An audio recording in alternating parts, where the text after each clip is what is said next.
Hello everyone, I'm Rebecca Keppel. Today's video is another episode in my Get a Jump on Christmas series. If you haven't seen the first video where I talked about using geometric stencils to create really fun holiday backgrounds, I'm going to link to that down in the YouTube description box below. Today's video is a quick and easy Christmas card video featuring Waffle Flower's latest nested and layering dies. I'm going to share a card design that I think could be duplicated pretty easily for mass production. And then I'm going to share how I would bump it up a notch to make it a little more special if you weren't mass producing it. So let's jump right into the video and get our Christmas card stash growing.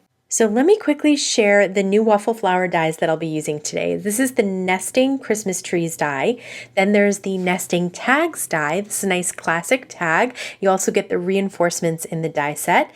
This is the Layered Poinsettia die and the Mistletoe Wreath die, as well as the Wooden Frames die. So we're going to start out using the largest size of the wooden frames die. What's nice about it is when you cut that out, you can use the center of the rectangle to cut out the next size in the die set. I also cut out the largest of the Christmas tree, the nesting die there, and I'm going to stamp Merry Christmas. This is from an older stamp set, and I'll link to that down in the YouTube description box below the video, but it fit perfectly on this tree, and I love it white heat embossed on that green tree. So I'm just going to use some tape runner to adhere the Kraft frame, which makes it really look like a wood frame, down to some red cardstock, and I'm going to put a piece of foam tape behind the tree. Now, you could just leave it as is. That would be pretty easy to mass produce.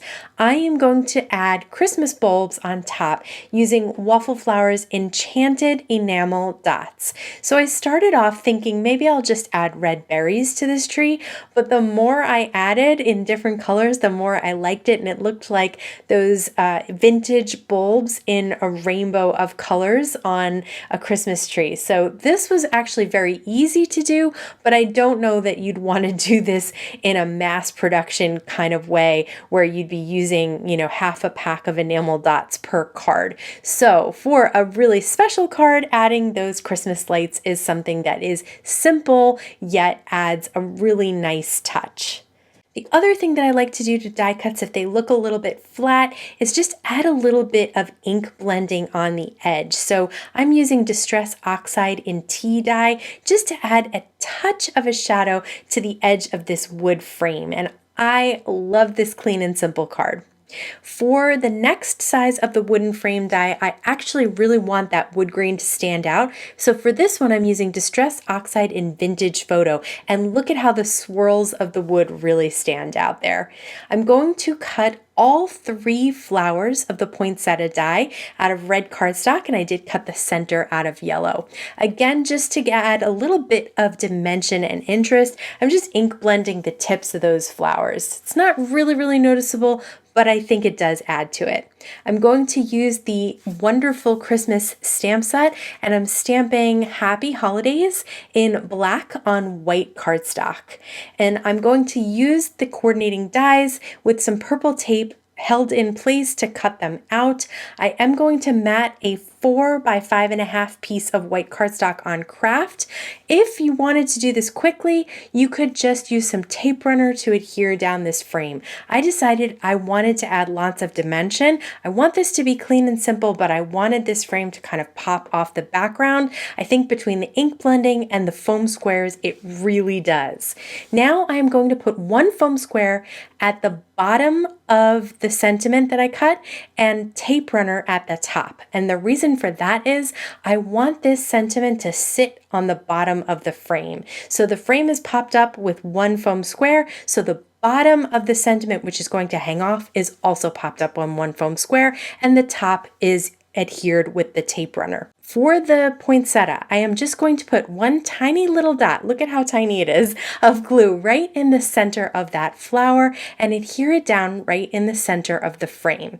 The reason I'm doing that is because after it dries, you can fluff up the petals. So I'm going to do the same exact thing to the middle size poinsettia, and I'm going to adhere it down so it's off center to the petals that are already adhered down. This is going to create tons of texture and dimension. I also put one tiny little dot in the center of the small one so I could adhere the tiny little yellow dot, which is the flower center. So you can see after it dries, you can gently peel up the layers to give it tons of dimension. Now, it wouldn't mail with lots of dimension, but it could be fluffed up once it's received. Another way to create lots of dimension is to cut the die cuts out more than once. So I am going to cut the mistletoe wreath, the large wreath and the small wreath twice out of the same color, and then I'm going to adhere them together. So I'm going to put two larges together just slightly off center so that it completes the wreath. You could add a third one to really fill in all the little spaces, and I'm going to do the same thing in a different color of green with the small wreath. And I decided to add another poinsettia. This time I only used the medium and the small flowers. I'm going to use some easy cut adhesive for this Merry Christmas die because it is so fine. So I peel back one layer, one protective layer of that little thin adhesive sheet and lay my white cardstock down and then cut off the excess with some non-stick scissors. This is just a really easy way to add some adhesive behind that really thin die so you don't have to worry about liquid getting all over it. I'm going to just peel it out of the cardstock and then peel off that back protective layer, and basically you have a really fine Merry Christmas sticker that is super simple to add to a shadow layer that I cut out of a slightly darker color of Kraft cardstock. And now I'm going to use some black foam squares because they'll hide better behind that dark green to pop up the large wreath. For the small wreath, it is very thin, but I decided to use some little strips of that same foam squares to pop that up as well, and then add the same foam squares to pop up the sentiment right on top there. But we're going to do the same little dots of liquid adhesive on the flower centers of the poinsettia. Again, I just cut out the middle size flower and the small flower. So there'll be a little tiny bit of a gap maybe, but that's okay. I think it fits perfectly in that small wreath. And instead of cutting out the little flower center, I decided to use another one of those enchanted enamel dots. And the wreath does come with a small die that cuts out little berries, but I liked using some medium and small berries from those enamel dots as well. That's another way to make this go a little more quickly and really complete that card. I know we're supposed to be getting a jump on our Christmas cards, but I thought I would do a couple of tags as well since we have this awesome nesting tags die. So I cut out the largest tag out of white cardstock, and then I took the smallest tree die from the nesting trees Christmas tree die set, and I cut out a rainbow of little trees. This is going to be kind of a horizontal orientation so that I can fit the big Merry Christmas sentiment on top. That is from another stamp set that was from last year as well, and I'll link to that in the YouTube description box below the video. I did cut out the little reinforcements out of black cardstock and just adhered those with some liquid adhesive, and now I'm just going to take some black and white twine, and this is the way I like to add twine to a tag, is to kind of double, triple, sometimes even quarter it up, and then put it through the hole and then just knot it at the top so that you have this really fun twine element added to your card. One more simple tag, I cut out the next size down, and I'm going to use a scrap piece of foil cardstock that I had left. I'm just going to adhere it down to the bottom of the card and then flip the tag over and cut off the excess. I love those foil dipped looks to tags. I'm going to cut out a little Christmas tree, slightly smaller than the largest tree, and then I'm using some of the Gina acrylic paint in that spritz bottle. I just take the cap off and spritz some snow on that tree and then use some tape runner to adhere it down to the tag. I'm going to have it off the edge here, like kind of off the side.